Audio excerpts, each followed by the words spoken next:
The ice auger's been acting up since Thanksgiving. Carburetor's probably gummed up with old gas.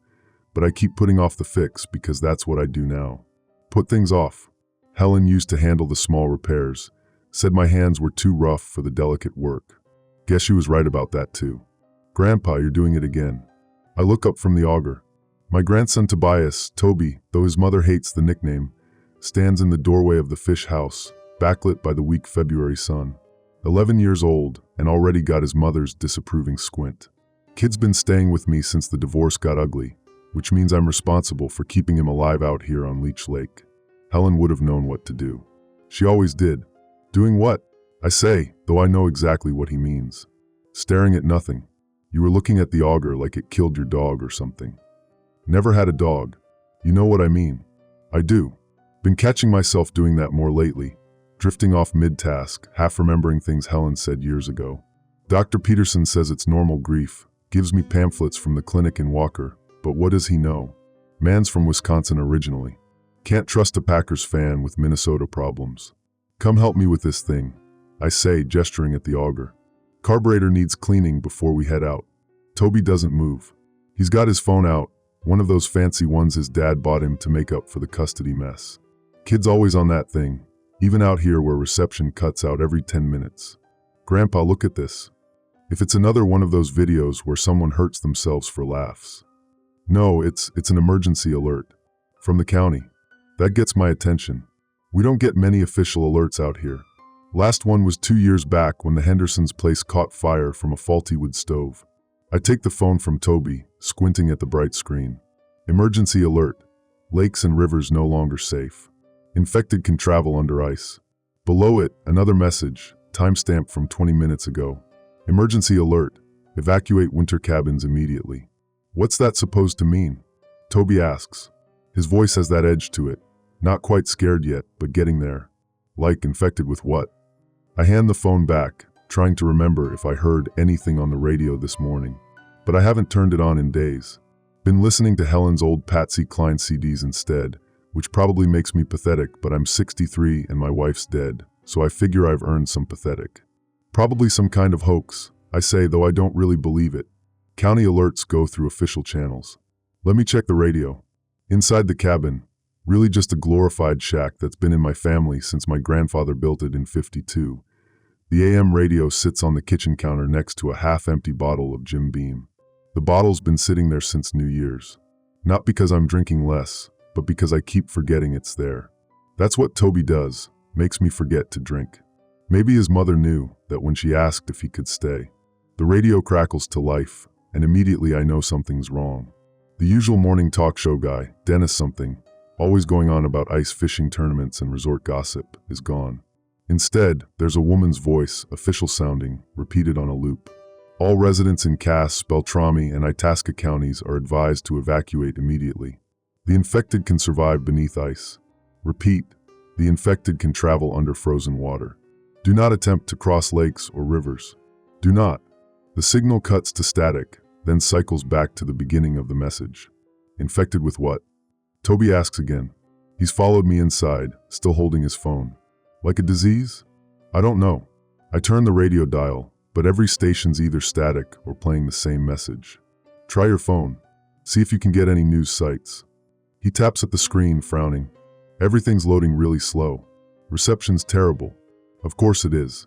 We're 40 miles from the nearest cell tower, and that's assuming the tower's even working. I bought this place specifically because it was isolated. Helen wanted somewhere quiet after I retired from the paper mill in Bemidji, somewhere she could paint and I could fish, and we wouldn't have to deal with neighbors or noise, or anything that reminded us of the 30 years we'd spent raising kids who barely called anymore. Toby manages to load something on his phone. His face goes pale, that particular shade of white that means he's seen something he shouldn't have. Let me see, I say. The video's shaky, shot on someone's phone. Dark water, chunks of ice floating, and things moving in the water. Not fish, not anything natural. Humanoid shapes, bluish-gray, moving with a jerky wrongness that makes my stomach clench. One surfaces briefly, a man, or what used to be a man, half his face gone black with frostbite or rot or something worse. His eyes are open. He's looking at the camera. Then he dives back under, smooth and fast as a seal. That's CGI, Toby says, but his voice is shaking. Has to be. Right, Grandpa? I think about Helen. How she got sick last March, just a cold at first, or so we thought. How fast it spread, how the doctors in Bemidji couldn't figure it out, how by the time they transferred her to Duluth it was too late. How the hospital said it was some kind of respiratory infection, unusual strain, several cases reported in Minnesota and Wisconsin. How they wouldn't let me see her at the end because of quarantine protocols. How I never believed their explanations about what killed her. We need to leave, I say. Now. The Silverado's been sitting in the shed since the first big snow in December. I keep it maintained, change the oil, keep the battery charged, because that's what you do when you live this far out, but I haven't actually driven it in weeks. The truck starts on the second try, engine rumbling in the cold. Toby's already thrown our stuff in the bed. His backpack, my tackle box, a couple of sleeping bags we won't need if we can get to Walker before dark. What about the food? Toby asks, hovering by the passenger door. Leave it. We can buy more in town. But what if? Toby, get in the truck. He does, slamming the door harder than necessary. Kid's scared, and he's got every right to be. I'm scared too, but I'm 63 years old, and I've spent the last 40 years hiding fear behind gruffness and work ethic. So that's what I do now. The road out follows the lakeshore for about 3 miles before cutting inland through the pines. It's a private drive, barely maintained, mostly gravel with patches of ice where the snow's melted and were frozen. I take it slow, 15 miles per hour, which means it'll take us at least 10 minutes to reach the county road. We're 2 miles out when Toby says, stop. We're not stopping. Grandpa, stop the truck. I hit the brakes. The Silverado fishtails on the ice, and for a moment I think we're going into the ditch, but the tires catch and we shudder to a halt. What the hell? Look at the lake. I look. At first I don't see anything unusual, just the white expanse of Leech Lake stretching out to my right, ice thick enough to drive a truck on, at least this time of year. But then I see what Toby's pointing at. Bubbles. Hundreds of them, rising through cracks in the ice about 50 yards offshore. Not the small bubbles you get from decomposing vegetation or methane. These are big, like something's breathing down there. Like something's moving. Maybe it's just, Toby starts. The ice cracks. Not a small crack, a fissure that runs 30 feet long, zigzagging across the surface like black lightning. And in the water beneath, I see them. Shapes. Moving fast, parallel to the shore. Following us. Drive, Toby whispers. I drive. We make it another mile before the road ahead disappears. Not blocked, disappeared. There's a section maybe 40 yards long where the road should be, but instead there's just lake. The water's lapped up over the gravel, and even as I watch, it's spreading, eating away at the frozen shore. The ice is melting, Toby says. But it's February. It shouldn't be melting. He's right. It's 15 degrees out, cold enough that my breath fogs the windshield. But the ice is definitely melting, or breaking, or something. Like whatever's moving under there is generating heat, breaking up the freeze from below. I throw the truck in reverse, cranking the wheel. If the road ahead is gone, we'll have to backtrack, find another way. Maybe cut through the Johnsons' property to the east, or something hits the truck. Not a small impact, a full-body slam that rocks the Silverado on its suspension. Toby screams. I see it in the rearview mirror, just for a second. A woman in a torn parka, her skin the color of a frozen walleye, moving impossibly fast across the ice. She hits us again, this time from the side. Her fist punches through the passenger window, safety glass spraying across Toby. He's still screaming, trying to scramble away from the grasping hand, but the seatbelt holds him in place. I can see her face now, Linda Peterson, who used to run the bait shop in Walker. I bought minnows from her last summer. She was always nice, always asked about Helen. Her eyes are white. No pupils, just white. I grabbed the ice chipper from the center console, 4 feet of steel with a sharpened blade, the kind you use to clear the really thick ice, and swing it at her arm. The blade connects with a wet crunch, severing her hand at the wrist. She doesn't make a sound, just pulls back, and I see her through the broken window, standing on the ice, her stump already freezing over with new ice formation, crystallizing like frost on a window. Go! Toby's screaming. Grandpa, go! Go! The truck fishtails backwards, tires spinning on ice, and Linda Peterson watches us retreat with those blank white eyes. She doesn't follow, just stands there, patient, like she knows we can't go anywhere anyway. Back at the cabin, I board up the windows with whatever I can find, plywood from the shed, an old door from the outhouse Helen made me tear down last spring. Toby helps without talking, his face set in that blank expression kids get when things are too big to process. He's still picking glass out of his hair. "Your mom's gonna kill me," I say, trying for levity. "Mom's probably dead," Toby says flatly. "She lives in Duluth, right on Lake Superior." He's right, and I hate that he's right. I try her number anyway, but the call won't connect. Same with his dad, my daughter in Minneapolis, everyone. The phone lines are still working. I get a dial tone, but nothing goes through. Like the whole world's gone quiet except for this one loop of radio broadcasts telling us to evacuate places we can't evacuate from anymore. I sit at the kitchen table with Helen's old fishing maps spread out in front of me. Leech Lake, all 112,000 acres of it, surrounds us on 3 sides. The only way out that doesn't involve crossing water is the road we just tried, and that's gone now. We could maybe make it through the woods on foot, but that's 15 miles through pine forest in February, and Toby's wearing sneakers because I let him pack his own bag like an idiot. "What are they?" Toby asks. He's standing at the window, looking out at the ice through a gap in the plywood. "The infected people. What's wrong with them?" "I don't know. But you said Grandma died from an infection. You said the hospital." I said I don't know. It comes out harsher than I mean it. Toby flinches, and I hate myself for it. "Sorry. I don't know, okay? Could be the same thing, could be different. Your grandma, she got sick in March. This is February. Maybe it's been spreading this whole time. Maybe the hospitals knew and didn't tell us. Maybe Helen was one of the first, and I've been sitting out here feeling sorry for myself while the world ended." "We need weapons," Toby says. "We're not fighting them. We're gonna wait this out, and when?" "When what?" "When someone comes to rescue us." "Grandpa, no one's coming. The roads are underwater. The radio says to evacuate, but everywhere's blocked. We're trapped here." He's 11 years old, and he's thinking more clearly than I am. Helen would be proud. Helen would know what to do. But Helen's dead, probably because of whatever turned Linda Peterson into something that can punch through truck windows and walk across ice with a severed hand. So I'm what Toby's got. "Okay," I say. "Weapons. Let's see what we have." The fish house yields more than I expected. My tackle box has hooks, big treble hooks designed for pike, sharp enough to pierce through ice in reverse. I've got a gaff, a long pole with a curved hook on the end, used for landing big fish. There's the ice auger, gas-powered, for feet long with a nasty spiral blade. The ice chipper. And in the back, wrapped in an old tarp, my grandfather's spear. I haven't used it in 20 years. Spearfishing's traditional here, Ojibwe practice going back centuries. You cut a hole in the ice, build a dark house over it, use a decoy fish to attract pike or sturgeon, then spear them when they come to investigate. My grandfather taught me when I was Toby's age. Said it was important to know the old ways, even if we mostly used rods and reels now.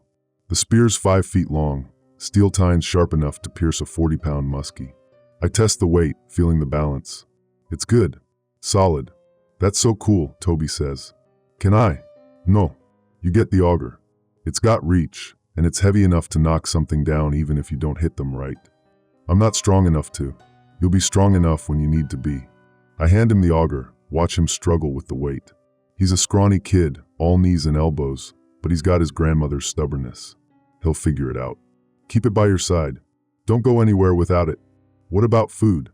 "That's a good question. We've got maybe 3 days worth of supplies if we stretch it. Some frozen walleye fillets in the freezer, half a loaf of bread going stale, a flat of Mountain Dew Toby's dad sent with him. The propane for the stove and heat should last a week, maybe more if we're careful. Water's not a problem. I can melt snow, but eventually we'll run out of everything else. We'll ration, I say. Eat twice a day. Small meals. What if they come here? The infected people. Then we'll deal with it. With a spear and an ice auger. Your grandma killed a bear with a frying pan once. We'll manage. It's true, sort of.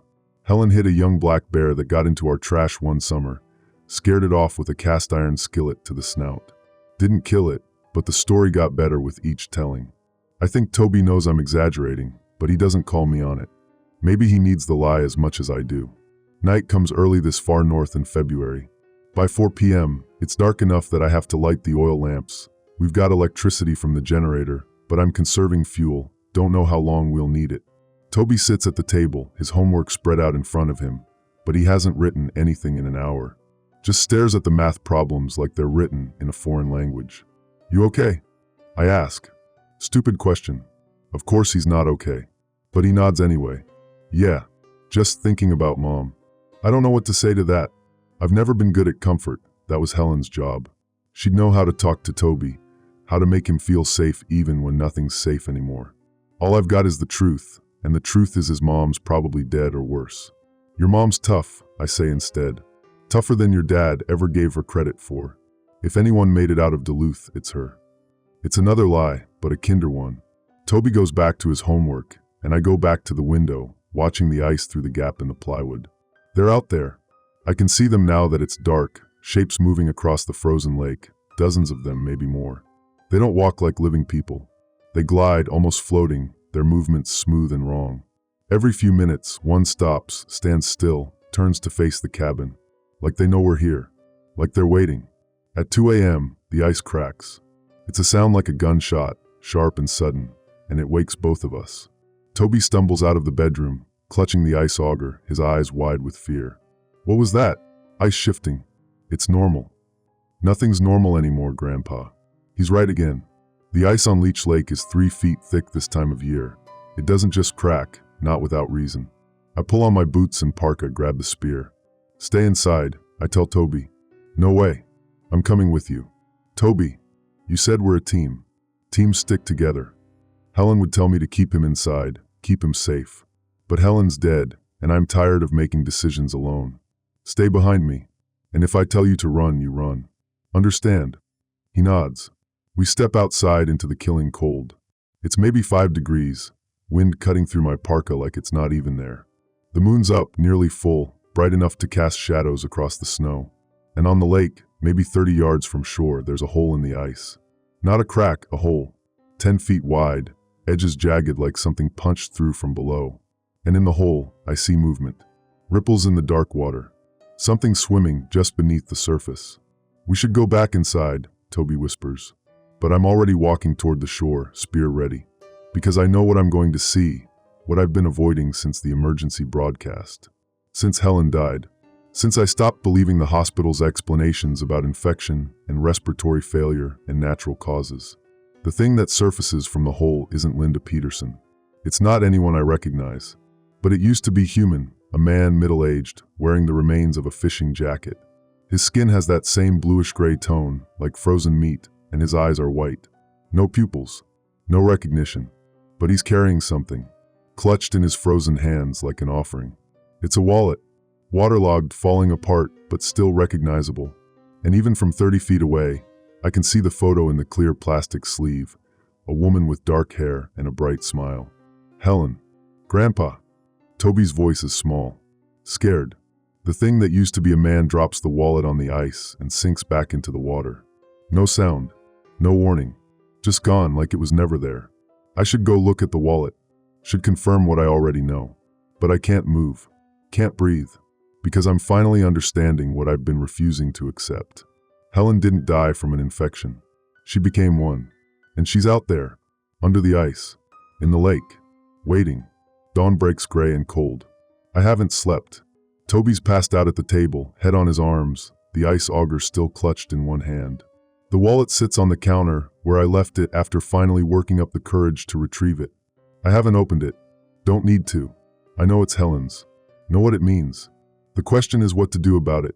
The logical part of my brain, the part that handled 30 years of mill work, that fixed machines and solved problems and kept things running, says we need to fortify the cabin better. Find more weapons. Figure out a long-term survival plan. The radio's still broadcasting evacuation orders, but no one's coming to evacuate us. We're on our own. But the other part, the part that still sets 2 coffee cups out every morning, that can't throw away Helen's paint supplies, that sometimes forgets she's gone, that part wants to walk out onto the ice. Wants to find her. Wants to. What? Save her? She's past saving. Kill her? She's already dead. Say goodbye. Should have done that a year ago, but I was too much of a coward to accept she was really gone. Grandpa. I turn. Toby's awake, watching me with those 2 knowing eyes. You're thinking about going out there. To the lake. No. You're a terrible liar. Always have been. Grandma used to say so. That almost makes me smile. Helen did say that, usually when I tried to hide how much money I spent on fishing gear or deny I'd eaten the last piece of pie. Even if I wanted to, which I don't, it'd be suicide. You saw what they can do. But what if she's still in there? Toby says. What if Grandma's still? I don't know, where somehow? What if she needs help? She doesn't. How do you know? Because I saw Linda Peterson's eyes. Because I saw the way that man moved, mechanical and empty. Because whatever those things are, they're not human anymore. They're not Helen. But I don't say any of that. Instead, I say, your grandma would want me to keep you safe. That's what we're going to do. By hiding in here? For how long? As long as it takes. Takes for what? No one's coming, Grandpa. The roads are underwater. We're surrounded by infected people who can swim under ice. How long do you think we can last? 3 days of food. Week of propane. Maybe we could catch fish through the ice, but that means going outside, going near the lake. And eventually they'll find a way in. They're patient. They can wait. We can't. We'll figure something out, I say, but it sounds hollow even to me. Toby stands up, setting the auger aside carefully. He walks to the window, peers through the gap in the plywood. There's more of them now. Out on the ice. Must be 50 at least. I join him at the window. He's right. They're gathering, standing in loose clusters across the frozen lake, all facing our cabin. Waiting. And in the center of the largest group, I see her. Helen. Even from 100 yards away, I recognize her. The way she stands, slight hip cock to the left from the skiing accident when she was 20. The parka, red, her favorite color. The braid she always wore her hair in because it was practical, kept it out of her face when she painted. Her eyes are white. Empty. But she's looking at me. That's her, Toby says. His voice is shaking. That's Grandma. That's not your grandmother. Not anymore. But that's something wearing her body. Nothing more. I say it harsh, brutal, because I need Toby to understand. Need him to not do something stupid like try to run out there, try to reach her. But mostly I say it because I need to believe it myself. Helen's gone. Dead for almost a year. Whatever's standing on that ice, it's not her. Except she's holding something. I can just barely make it out. A piece of paper fluttering in the wind. White against the ice. A painting. Helen painted landscapes, mostly. Leech Lake in different seasons, the pine forests, the sunsets. She wasn't great, not professional quality, but she loved it. Said it helped her see the world properly, made her pay attention to details she'd otherwise miss. The painting she's holding looks like one of hers. Even from here, I can see the brushstrokes, the particular way she mixed her watercolors to get that specific shade of blue-gray she loved. The one she used for winter water scenes. Why would she have a painting? Toby asks. She wouldn't. It's not her. But I'm moving anyway, grabbing my parka, pulling on my boots. The spear's in my hand before I consciously decide to pick it up. What are you doing? Toby's voice goes high with panic. Grandpa, you said. I said a lot of things. Most of them were bullshit. I check the propane on the heater, make sure it's got enough to keep the cabin warm. You stay here. Lock the door behind me. Don't open it unless you hear my voice, understand? No, you can't go out there. I can and I am. Why? For a stupid painting? She's dead. You said so yourself. I know what I said. It comes out as a shout, and Toby flinches. I force myself to breathe, to calm down. Look, your grandmother, before she got sick, she made me promise something. Made me swear on our wedding rings, which she only did when she was serious. She made me promise I'd take care of you if anything happened to her and your mom couldn't. Said you were the best thing our family ever made, and I had to keep you safe. So that's what I'm doing. By going out there to die. By finding out what they want. Why they're just standing there. Why your grandmother is showing me a painting instead of trying to break in here like Linda Peterson tried with the truck. That's insane. Probably. But I'm 63 years old, and I've been dying slowly since Helen passed. At least this way I'm doing something. I move toward the door before Toby can argue more. He grabs my arm, surprisingly strong for a skinny 11-year-old. If you're going, I'm going with you. Absolutely not. You said we're a team. Teams stick together. It's my own words thrown back at me, and I hate that he's right. Hate that I'm considering it. But the truth is, I don't want to die alone out there. And if something happens to me, Toby's safer with me than locked in this cabin waiting for the inevitable.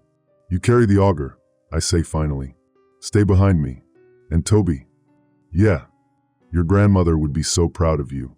I should have told you that before. His eyes get wet, but he nods. We step out into the cold together. The walk to the ice takes maybe 2 minutes, but it feels like hours. Every step, I expect them to charge. To swarm us like the zombie movies Toby's probably seen, but I've never let him watch at my place. But they don't move.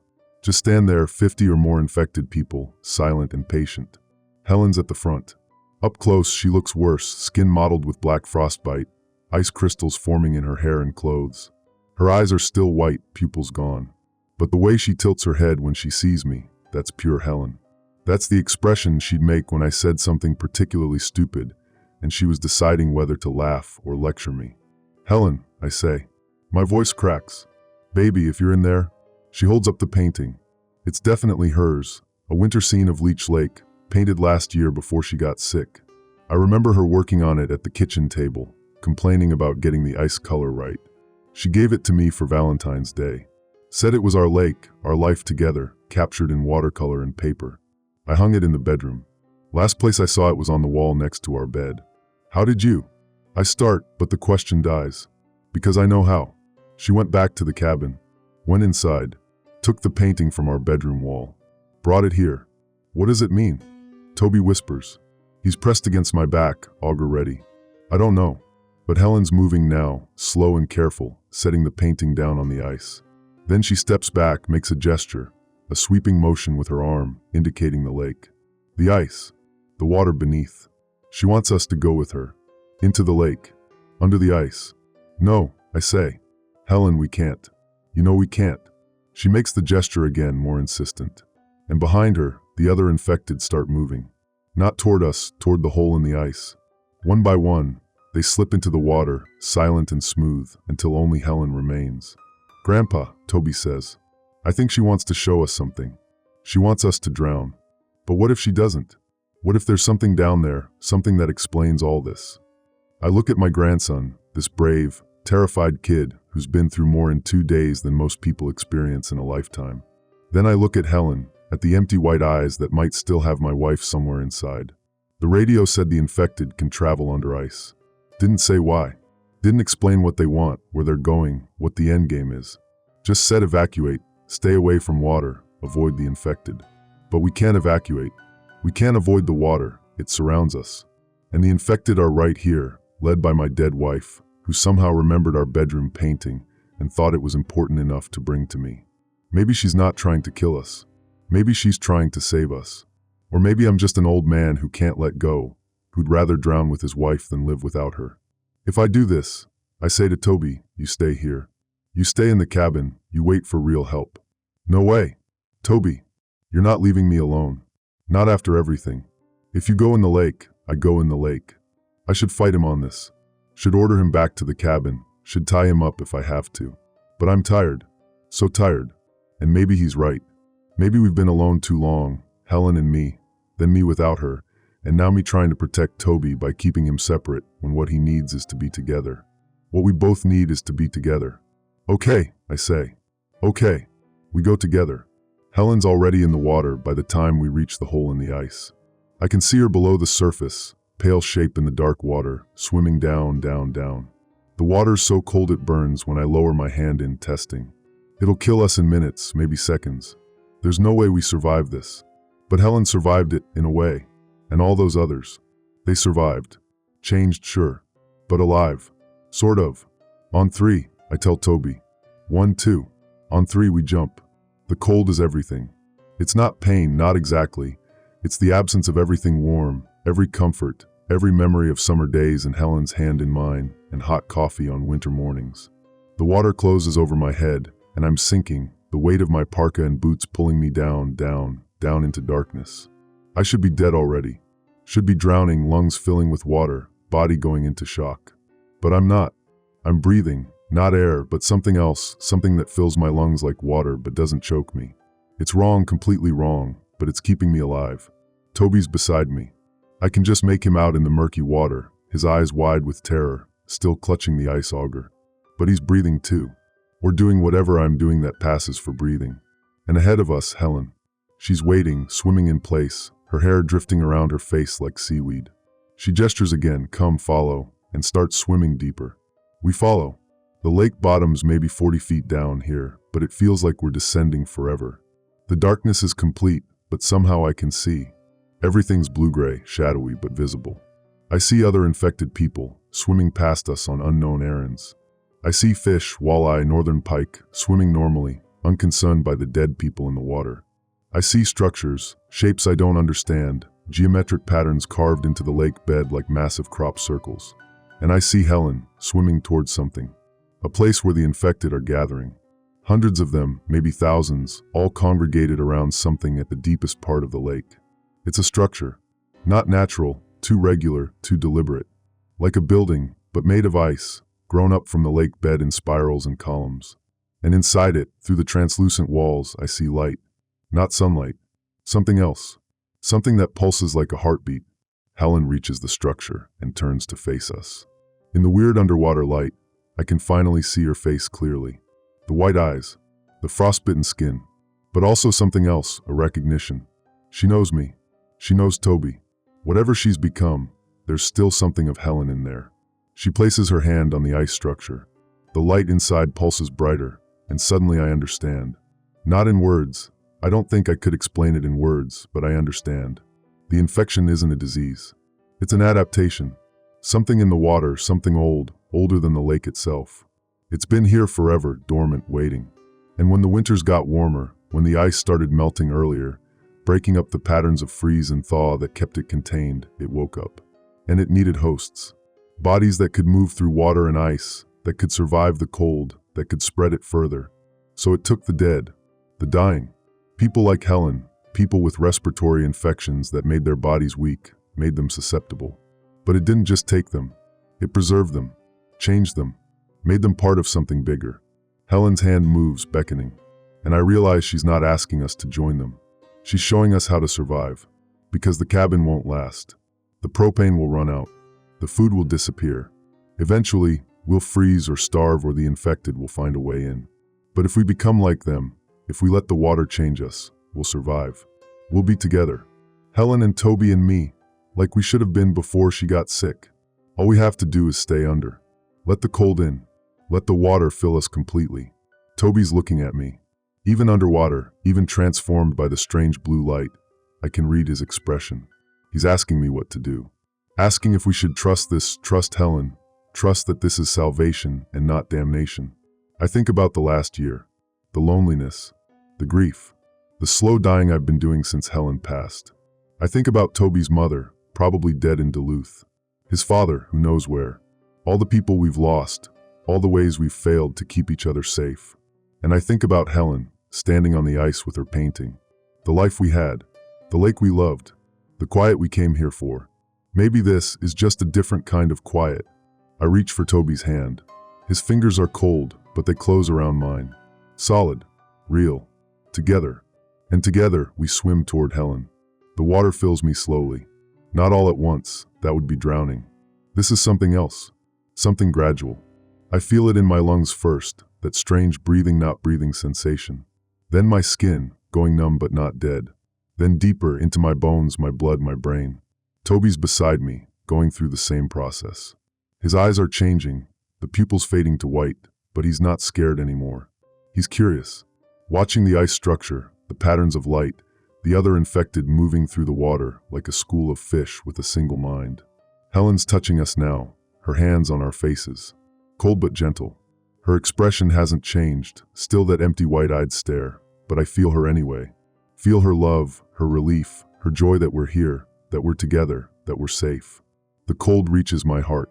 For a moment, I panic. This is it, this is dying. I'm killing Toby and myself, and Helen's dead body is just a puppet, and none of this means anything. But then the panic passes, fades, like everything warm and frantic is draining away, leaving only the cold and the calm and the deep. My vision changes. The blue-gray deepens, sharpens.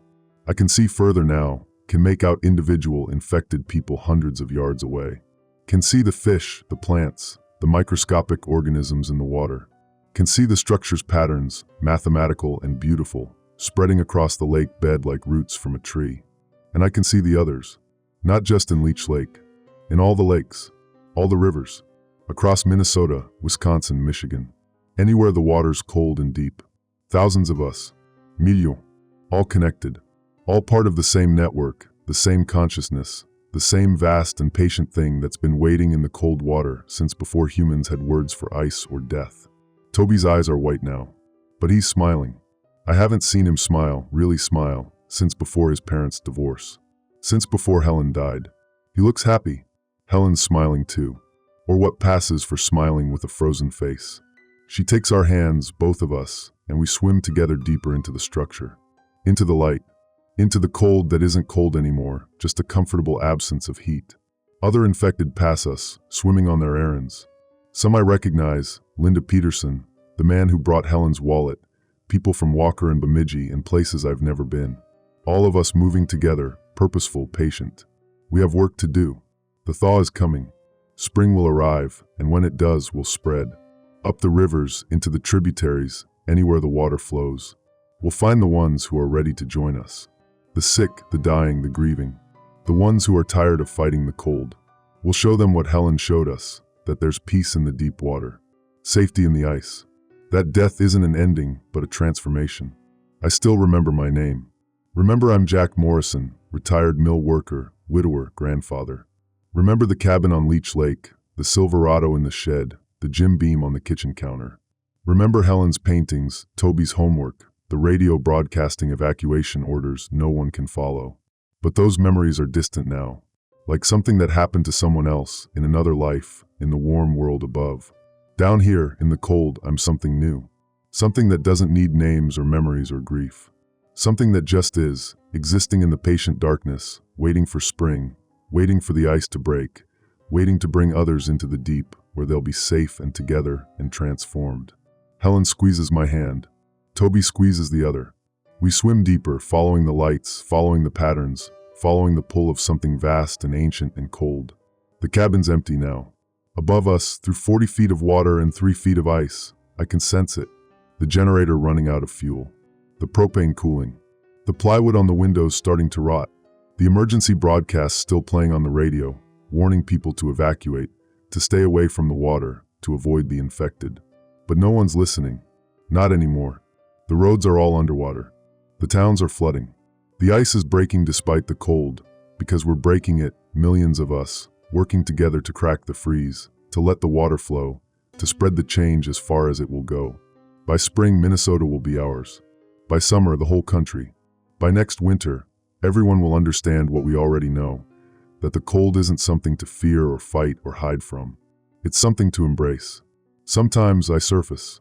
Not often, there's no need, no desire to return to the world above, but sometimes, usually at night, when the moon's full and bright, I break through the ice in spots where it's thin, pull myself up onto the frozen surface, and stand there feeling the wind. Toby comes with me on these trips. So does Helen.